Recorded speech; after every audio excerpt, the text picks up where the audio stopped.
મુખ્યમંત્રી ભૂપેન્દ્ર પટેલે સુરત શહેરના ગુડાદરા ખાતે સુરત આહિર સમાજ સેવા સમિતિ દ્વારા આયોજિત 31મા સમૂહ લગ્ન સમારોહમાં સહભાગી થઈ 189 નવયુગલોને આશીર્વચન આપ્યા। મુખ્યમંત્રીએ પ્રભુતામાં પગલાં પાડનાર નવ દંપતીઓને લગ્ન જીવનમાં એકબીજાનો સહારો બની અને એકબીજાના સુખે સુખી થઈને સધિયારો આપી જીવન ઉજળું બનાવો તેવી શુભકામનાઓ પાઠવી હતી। મુખ્યમંત્રીએ જણાવ્યું કે આહિર સમાજનું દિવ્ય અને ભવ્ય ગૌરવવંતો ઇતિહાસ છે। સમાજને જ્યાં પણ જરૂર હશે ત્યાં સરકાર તેમની સાથે હોવાનું જણાવીને શિક્ષણથી લઈ અનેક ક્ષેત્રોમાં સમાજ આગળ વધી રહ્યો છે। દરેક સમાજમાં સમૂહ લગ્નમાં જોડાય છે। લગ્નમાં જોડાનાર પરિવારને આર્થિક બચત થતી હોય છે, જે નાના બાળકોના શિક્ષણ આરોગ્ય પાછળ ખર્ચ કરી શકતા હોવાનું તેમણે જણાવ્યું હતું। સમૂહ લગ્ન એ સમાજની એકતાનો મહોત્સવ છે। આશરો તો આહિરનો એ સમાજની આગવી ઓળખ રહી છે, ત્યારે સૌ સમાજ આગળ વધે તે માટે વડાપ્રધાન સૌનો નાથ, સૌનો વિકાસ, સૌનો વિશ્વાસ સાથે આગળ વધવાનો મંત્ર આપ્યો છે। મુખ્યમંત્રીએ કહ્યું કે સમૂહ લગ્ન એ સદભાવ, સંભાવ અને મનભાવથી પ્રેરણાનું કેન્દ્ર છે। સમાજના આર્થિક રીતે નબળા પરિવારો સમૂહ લગ્નમાં જોડાઈ સરળતાથી પ્રસંગને પાર પાડી શકે છે। આહિર સમાજ સેવા સમિતિના પ્રમુખ જીતુભાઈ કાછડે જણાવ્યું કે 7 લગ્નથી શરૂ થયેલ શૃંખલા આજે 31મા સમૂહ લગ્નોત્સવ સુધી પહોંચી છે, જે બદલ સમાજના સૌ શ્રેષ્ઠીઓએ વંદન કર્યા। વધુમાં કહ્યું કે અત્યાર સુધીમાં સરકારની કુંવરબાઈનું મામેરું યોજના હેઠળ 7 કરોડનું રકમ સમાજના દીકરીઓના ખાતામાં જમા થઈ છે।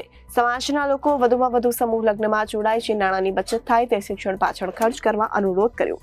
આ સમૂહ લગ્નોત્સવમાં સુપ્રસિદ્ધ રામકથાકાર મોરારી બાપુ, વન અને પર્યાવરણ મંત્રી મોડુભાઈ બેરા, ગૃહમંત્રી હર્ષ સંઘવી, શિક્ષણ રાજ્યમંત્રી પ્રફુલભાઈ પાનસેરિયા, બિહારના ઇન્ફોર્મેશન એન્ડ ટેકનોલોજી મંત્રી સંતોષ કુમાર, મેયર દક્ષેશ માવાણી, ધારાસભ્ય મનપાના આરોગ્ય સમિતિના ચેરમેન મનીષાબેન આહિર, અગ્રણી ભરતભાઈ ડાંગર, રઘુભાઈ હુંબલ, ડાહ્યાભાઈ સહિત સમાજ શ્રેષ્ઠીઓ આહિર સમાજના અગ્રણીઓ ઉપસ્થિત રહ્યા હતા।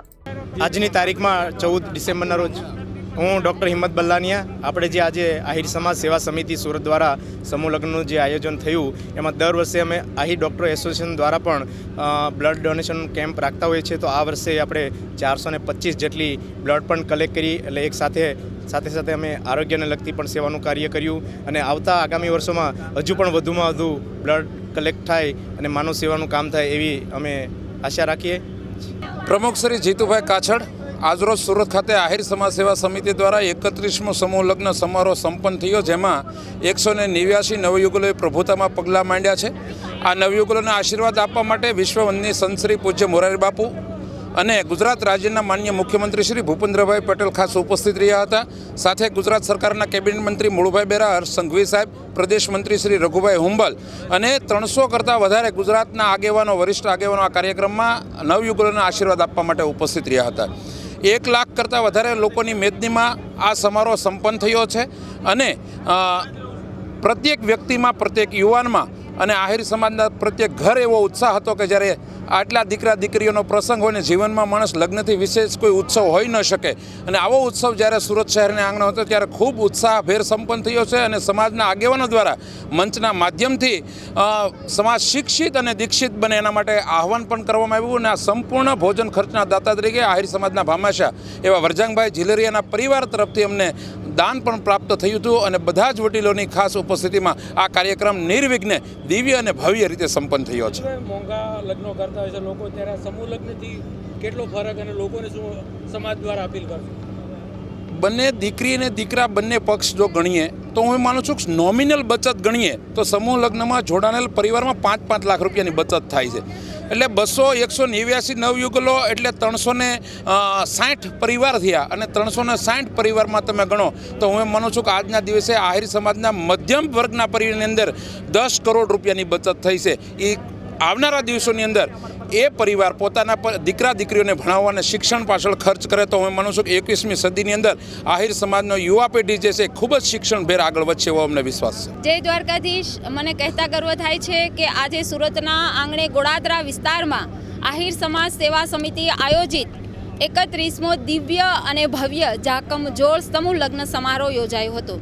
આ પ્રસંગે વિશ્વ વંદનીય મોરારી બાપુથી માંડીને મુખ્યમંત્રી ભૂપેન્દ્રભાઈ પટેલ સાહેબ સહિત આગેવાનો અને 1 લાખથી પણ વધારે મારો સમાજ એક મંચ પર એક છત નીચે ઉપસ્થિત થઈ આ કાર્યક્રમનો દિવ્ય અને ભવ્ય કાર્યક્રમના સાક્ષી બન્યા હતા। ત્યારે મને વિશેષ આનંદ થાય છે કે મારા સમાજે, મારા આગેવાનોએ જે યુવા પેઢીને જે સમરસતાની, જે એકતાની રાહ બતાવી છે, એના માટે મારા સમાજનો પણ હું ખૂબ ખૂબ નતમસ્તક આભાર માનું છું અને પ્રભુતામાં પગલાં માંડનાર નવયુગલોને પણ એમના સુખી દાંપત્ય જીવન માટે ખૂબ ખૂબ શુભકામનાઓ પાઠવું છું. અને આ પ્રસંગે અમારા સુરત શહેરમાં 500થી પણ વધારે ડૉક્ટરો છે, જેમાં 200 ડૉક્ટરની ટીમે સર્વરોગ નિદાન કેમ્પ, સ્વાસ્થ્યના જાગૃતતાને લગતા કેમ્પ કરી, રક્તદાન કેમ્પ કરી એક સમાજને એક નવી રાહ પણ બતાવી છે. ત્યારે યુગલોની વાત કરું તો આ યુગલોની સમજણને પણ મારા વંદન છે કે પોતે શિક્ષિત હોવા છતાં, મોટી પોસ્ટ પર હોવા છતાં પણ આ સમૂહ લગ્નમાં જોડાઈ એક અન્ય યુવા પેઢીને, અન્ય સમાજને પણ એક રાહ બતાવી છે. ત્યારે આવા દિવ્ય અને ભવ્ય જે પ્રસંગ આજે આહિરના આંગણે ઉજવાયો છે, ત્યારે ફરી મારા સમાજને લાખ લાખ વંદન કરું છું અને યુવા પેઢીની સમજણને પણ હું શુભકામનાઓ પાઠવું છું. જય દ્વારકાધીશ, જય જય ગરવી ગુજરાત. Reporter Arvind Rathod, Janadesh news, Surat.